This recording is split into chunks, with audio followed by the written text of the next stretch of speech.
Hello friends, माझ्या यूट्यूबच्या चॅनलमध्ये सर्वांचे स्वागत आहे। आज आपण बघणार आहोत HDFC बँक Q3 रिझल्ट। तर HDFC बँकेचा आज रिझल्ट होता Q3 आणि रिझल्ट हा चांगला आलेला आहे। तर आपण बघूया।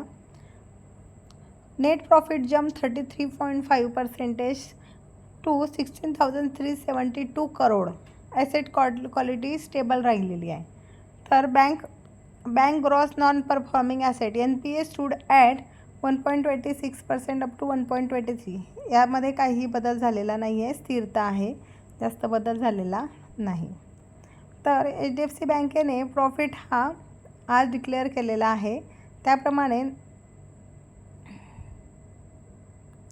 नेट इंटरेस्ट इन्कमसुद्धा 28.470 करोड, ते सुद्धा 23.9%ने अप झालेली आहेत। नंतर NII ॲट 28,470 आपण बघितलं। NPAला काही जास्त फरक पडलेला नाही आहे। तर आपण आता NSE वेबसाईटवरून मी काही HDFC बँकेचा PDF डाउनलोड केलेला आहे रिझल्टचा। NSE BSE वरून करू शकता तुम्ही। Unaudited financial result HDFC bank. तर बघा,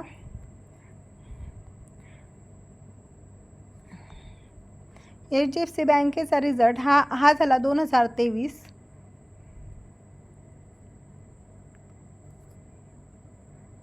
बघा, हा 2022। तर 2022च्या तुलनेमध्ये 2023मध्ये रिझल्ट हा चांगला आलेला आहे।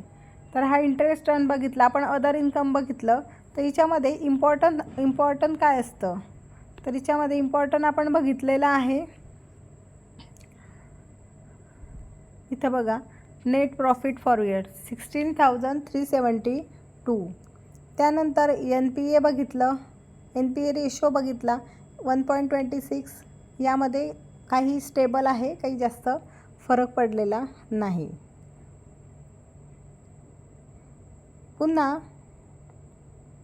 यामध्ये आपण बघणार आहोत, बँकेला टोटल डेप्ट वगैरे जास्त वाढलेलं नाही आहे, 22.98, 21.20। तर बँकेचे एकंदरीत रिझल्ट खूप चांगले आहेत, पण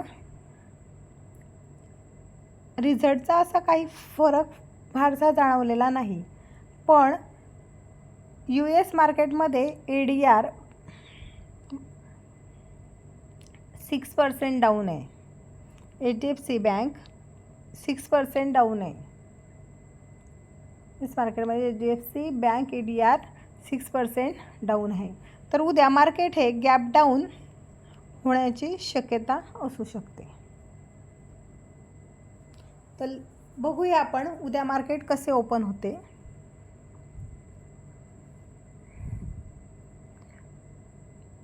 आणि आपण नंतर बघणारच आहोत HDFC बँकेच्या चार्टबद्दल सुद्धा बघूया, लेव्हल बघूया। तर आपण ते नंतरच्या व्हिडिओमध्ये बघणारच आहोत। तर तुम्हाला अशा प्रकारचे व्हिडिओ बघायचे असतील, स्टॉक मार्केटबद्दल इन्फॉर्मेशन हवी असेल, तर माझ्या चॅनलला सबस्क्राईब करा, शेअर करा, लाईक करा। थँक्यू।